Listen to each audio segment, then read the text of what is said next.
என்னடா பண்ணி வச்சுருக்கீங்க, என்னடா டீம் எடுத்து வச்சுருக்கீங்க, ருத்ராஜுக்கு எங்கடா இடம் கிடைக்கல, ஏன்டா நட்டு உள்ளே வரல, எப்படா ஹர்திக் பாண்டியா, இந்த மாதிரி நிறைய பேருக்கு கேள்வி இருக்குது. ஸோ T20 வேர்ல்ட் கப்புக்கான டீமை வந்து அனௌன்ஸ் பண்ணிட்டாங்க, ஸ்குவாட் அனௌன்ஸ் பண்ணியாச்சு. இதில் பாசிட்டிவான விஷயம் அப்படின்னு பார்த்தீங்கன்னா கோலி உள்ளே இருக்கிறது, சர்மா உள்ளே இருக்கிறது, அப்புறம் சூரியகுமார் உள்ளே இருக்கிறது, பாண்ட் உள்ளே இருக்கிறது, சாம்சன் உள்ளே இருக்கிறது, இதெல்லாம் வந்து பாசிட்டிவான விஷயம். அப்புறம் பும்ரா உள்ளே இருக்கார், ரைட்டா.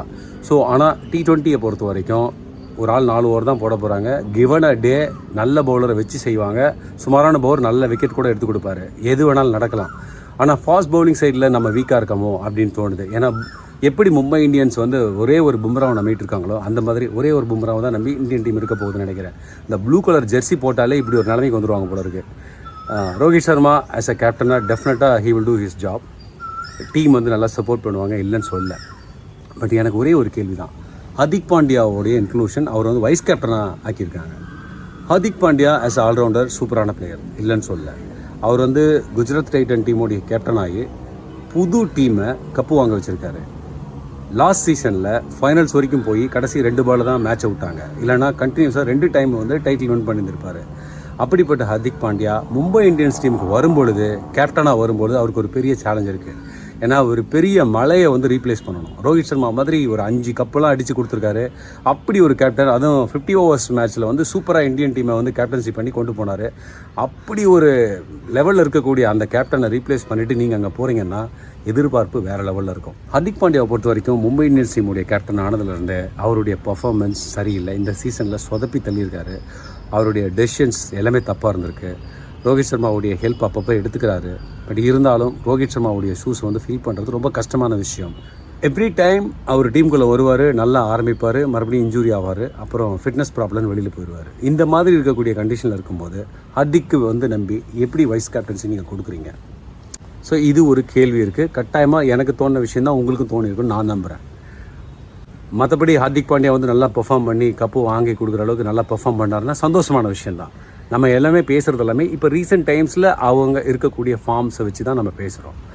அப்படி பார்த்தாலும் ரோஹித் சர்மாவுடைய ஃபார்ம் இந்த ஐபிஎல்லில் சரியாக இல்லை. அவர் வந்து சொற்ப ரன்களில் அவுட் ஆகிட்டு போயிட்டுருக்காரு. ஆப்வியஸ்லி அவரோட கேப்டன் ஆகும்போது இன்னும் ஒரு பெட்டர் நாக் கொடுப்பாரு, பெட்டர் பர்ஃபார்மன்ஸ் கொடுப்பாருன்னு நம்பலாம்.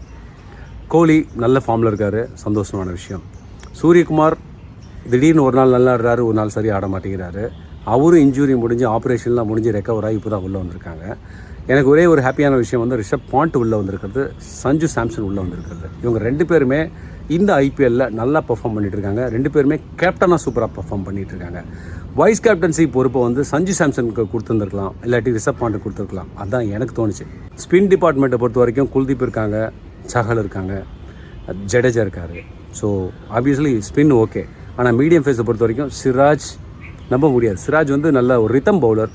அன்றைக்கி பிச்சு நல்லா செட் ஆச்சுன்னா சூப்பராக அடித்து போடுவார், இல்லைனா அவரை வச்சு செஞ்சுருவாங்க பேட்ஸ்மேன்ஸ். ஸோ அந்த மாதிரி ஒரு கண்டிஷனில் இருக்கும். எனக்கு என்னென்னா நம்ம நட்டு உள்ளே கொண்டு வந்துருக்கலாம். நட்ராஜ் உள்ளே வந்திருந்தாருன்னா ஓரளவுக்கு பேலன்ஸ்டாக இருந்திருக்கும். ஏன்னா இந்த ஐபிஎல் சீசன்லேயே பார்த்தீங்கன்னா நட்டுவோட பவுலிங் பர்ஃபார்மன்ஸ் எக்ஸ்ட்ராடனரியாக இருந்திருக்கு. அவருடைய யார்க்கர்ஸ்லாம் அக்யூரேட்டாக இருக்குது. டெத் ஓவரில் சூப்பராக போடுறாரு, கண்டெயின் பண்ணுறாரு, விக்கெட்ஸ் எடுக்கிறாரு. அப்படி இருக்கக்கூடிய ஒரு பவுலரை இவங்க கன்சிடர் பண்ணுறது வருத்தமான விஷயம். அவேஷோட நட்டு நல்லா பெர்ஃபார்ம் பண்ணியிருக்காரு. அதனால் நட்டுவை உள்ளே கொண்டு வந்திருந்தாங்கன்னா நம்மளுக்கு நல்ல ஒரு வாய்ப்பு இருந்திருக்கும். பவுலிங் சைடு கொஞ்சம் ஸ்ட்ராங்காக இருந்திருப்போம் அப்படின்னு எனக்கு தோணுது. பத்ரி இருக்கார் இல்லையா, நம்ம தமிழ்நாடு கிரிக்கெட்டர், சிஎஸ்கேக்கு விளையாடிருக்காரு, நல்ல ஒரு பிளேயர். அவர் வந்து அவருடைய ஆதங்கத்தை வெளிப்படுத்தியிருக்காரு. Tamil Nadu have to perform double time more to get in. அதுதான் எனக்கு புரியல. Why are they not getting that little bit of extra backing? I feel Nattu should have been there. Ashwin 500 wicket எடுத்திருக்காருங்க, அவரை பற்றி கேள்வி கேட்குறாங்க. வெளில தான் இது பண்ணுறாங்க அப்படின்னு சொல்லிட்டு கேள்வி கேட்குறாங்க. மும்பை அண்ட் கர்நாடகா இந்த 2 இடத்துலேருந்து அதிகமான பிளேயர்ஸ் இந்தியன் கிரிக்கெட் டீமை ரெப்ரசென்ட் பண்ணிகிட்டே இருப்பாங்க.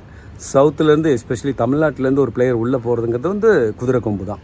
ஆஸ் அ கிரிக்கெட் ஃபேனாக இந்த டீம் விளையாடும் பொழுது அவங்களுக்கு சப்போர்ட் பண்ண வேண்டியது நம்மளுடைய பொறுப்பு.